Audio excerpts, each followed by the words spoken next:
So let's say you're eating 150 grams of protein based on your ideal body weight. How much carbohydrate and how much fat should you be aiming for in relation to that? Yeah, this is a great question. It depends, number one, how metabolically healthy you are. If you are metabolically unhealthy, and that means diabetes, high blood pressure, high cholesterol, metabolic syndrome, hypertension, overweight, obese. Exactly. Then how I would do it is I would recognize first that the way in which you dose carbohydrates matter. Anything above, let's say between 40 and 50 grams, but we'll say 40, requires an additional insulin response. You do not want that, because over 40 grams of carbohydrates now you're requiring your body to kick in and manage glucose through insulin. That should be a fail-safe mechanism, not what you are routinely doing. And that becomes important to understand. So the first thing that you do when you're planning a diet is understand how much protein you need first. And we'll say that's 1 gram per pound ideal body weight. You're going to figure out how you're going to dose it. Again, that first meal for a 150-pound person, you could do 50 grams of protein 3 times a day. Do you have to? No. Is it advantageous if you're thinking about skeletal muscle health? Potentially, yes. The next question comes into carbohydrates. So I do better with carbohydrates. I'm very physically active. The RDA for carbohydrates is 130 grams. The average American eats 300 grams of carbohydrates a day. I believe that. Yes. From a practical application is understanding that you're not going to consume more than 40 grams of carbohydrates per meal. So if you say that that's 40 grams 3 times a day, that's perfectly fine.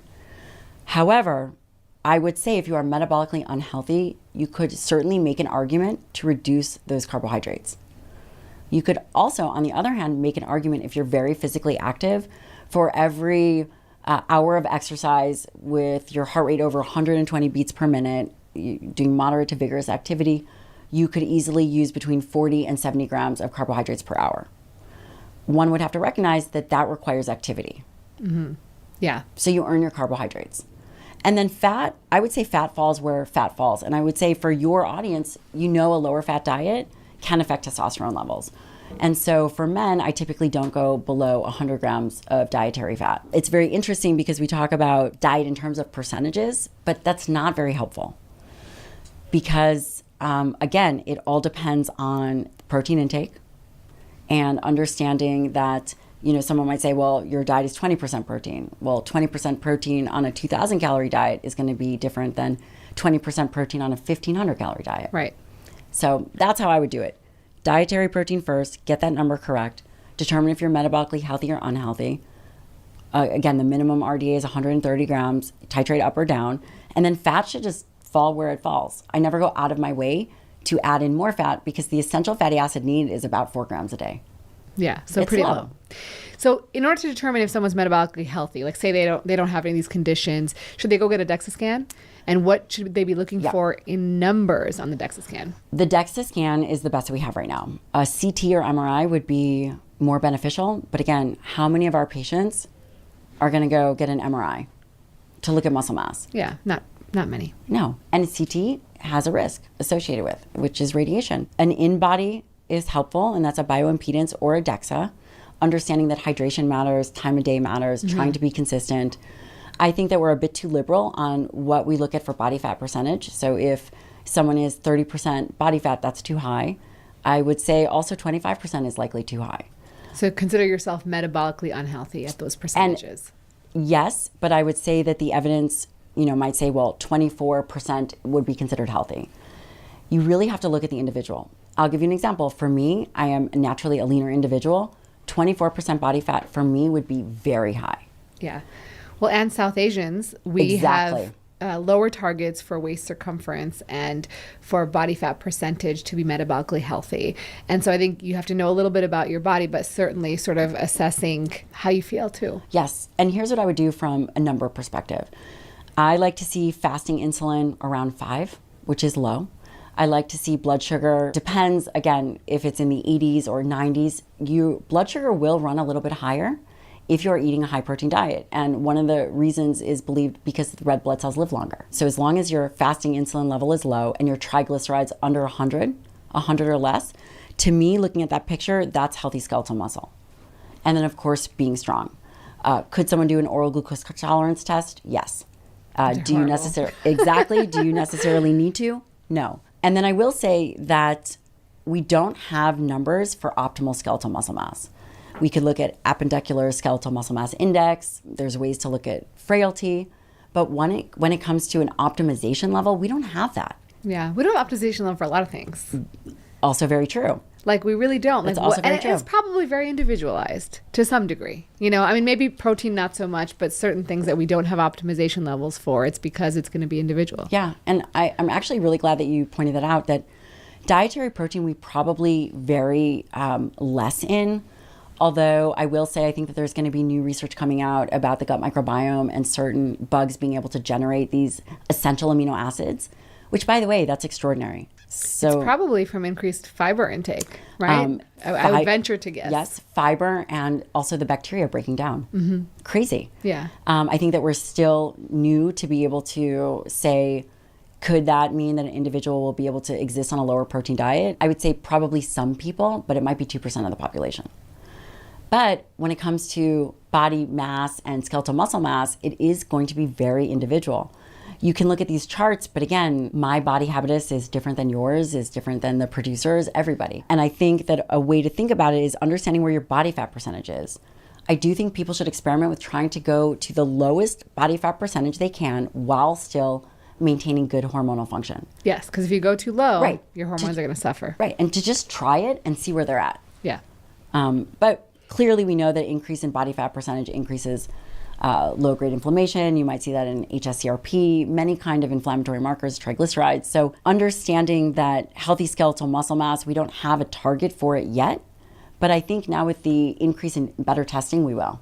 Yeah. Before we move on, I want to talk about animal-based protein because there's a lot of I know. There's a lot of sad. pushback on that. I know. So what, in terms of animal-based protein, people hear meat is a carcinogen. It's actually been labeled as a carcinogen. So what do we say to that? People would have to go back to the IAR papers and actually re-examine those and understand that it's a committee. Committees also have biases.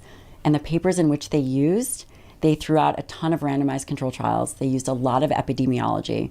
And as you know, epidemiology is what we consider low-quality evidence.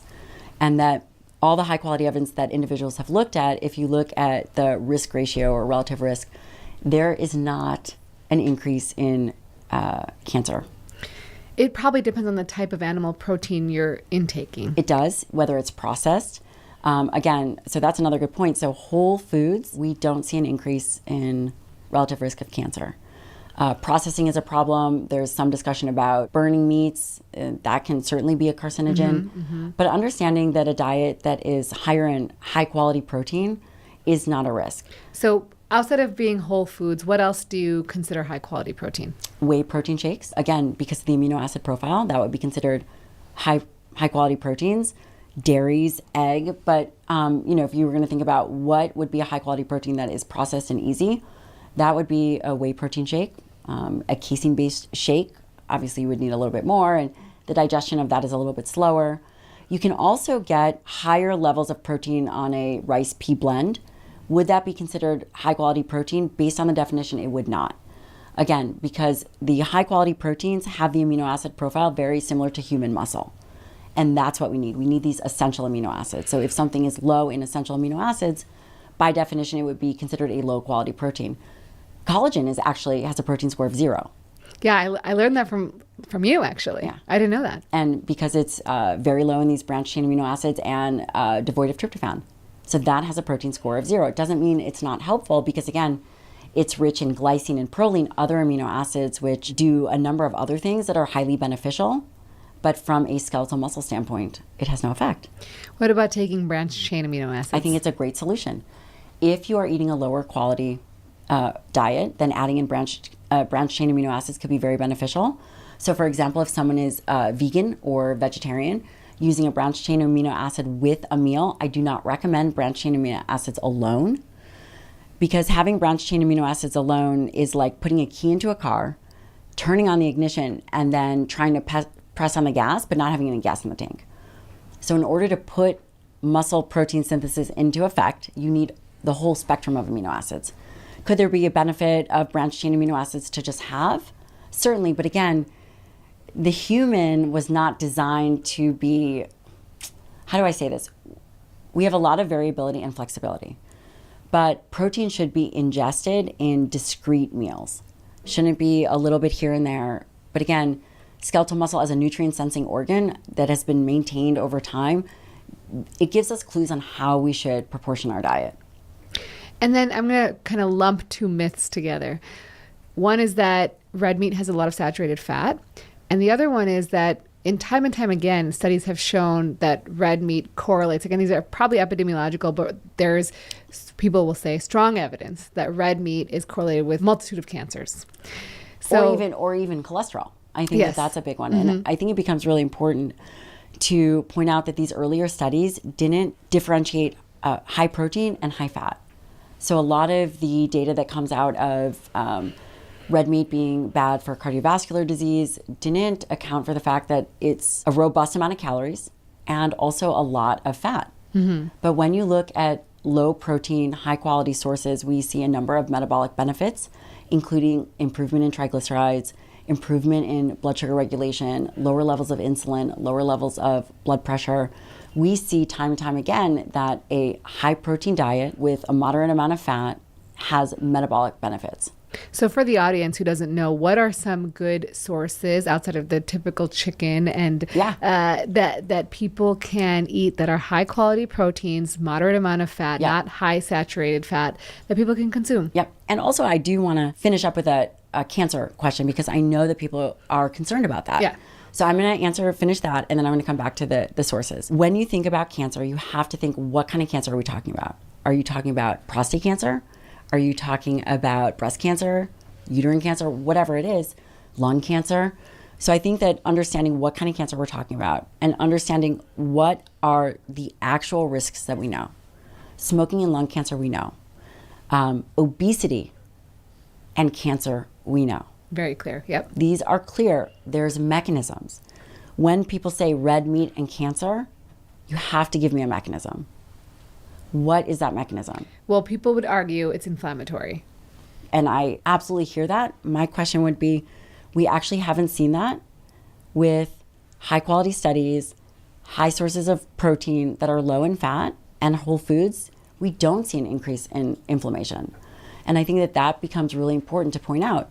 The other thing with, let's say, colon cancer, one would have to ask, where's the fiber in the diet? What are the things that we know? But again, dietary protein, and especially red meat, has been the scapegoat for things for decades. Things like obesity, lack of fiber intake. Right. These things that we know there's a relative risk that is much higher than, and they've done the studies. So dietary protein or red meat and cancer has a relative risk of 1.2. And we know that in order for something to be meaningful, just to put this into perspective, smoking and cancer would have a relative risk of 12. Anything above 2 would be considered clinically significant, or statistically significant. We don't see that with red meat and cancer.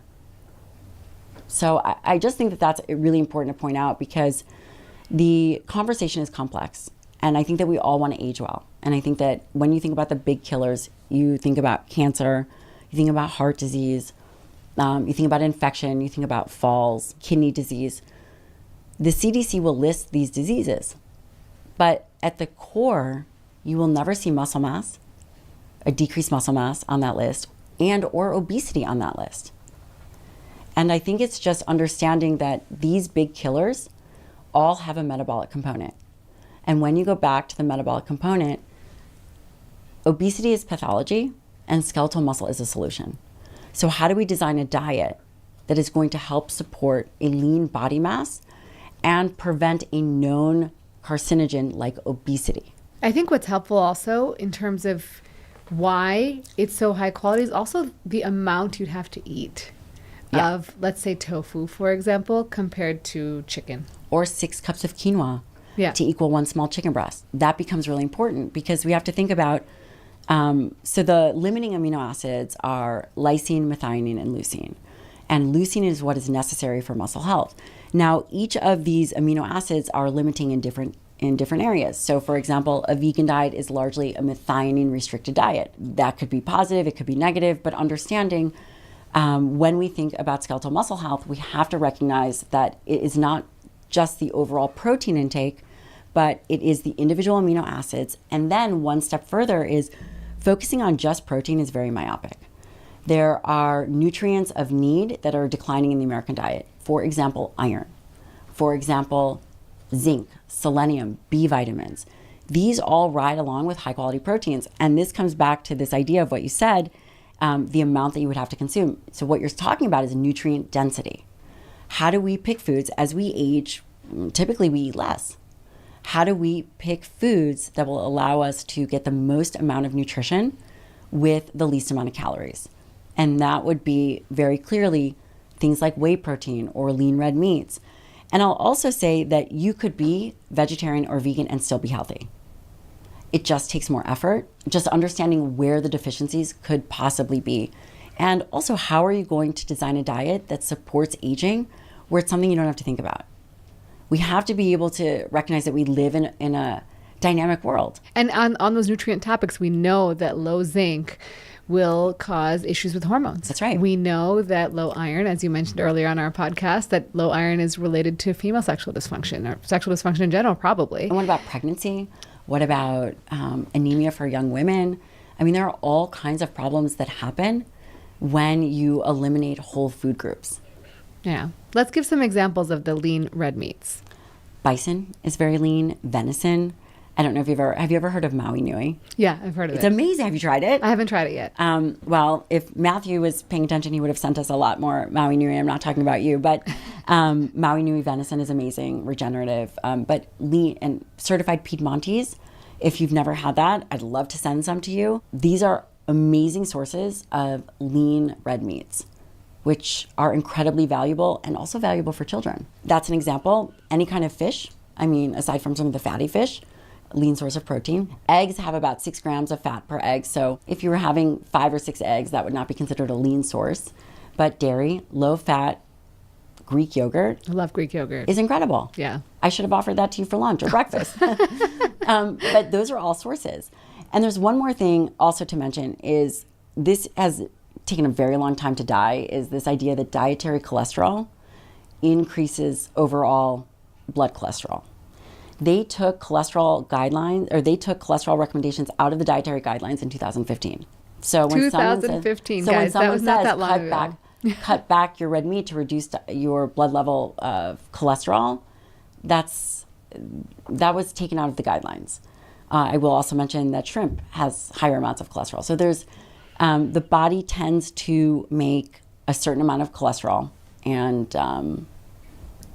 whether you have diet and exercise influence, but understanding that the body regulates these things. If you enjoyed this clip of the Rena Malik MD podcast, make sure you check out the full episode with my friend, Dr. Gabrielle Lyon, right here.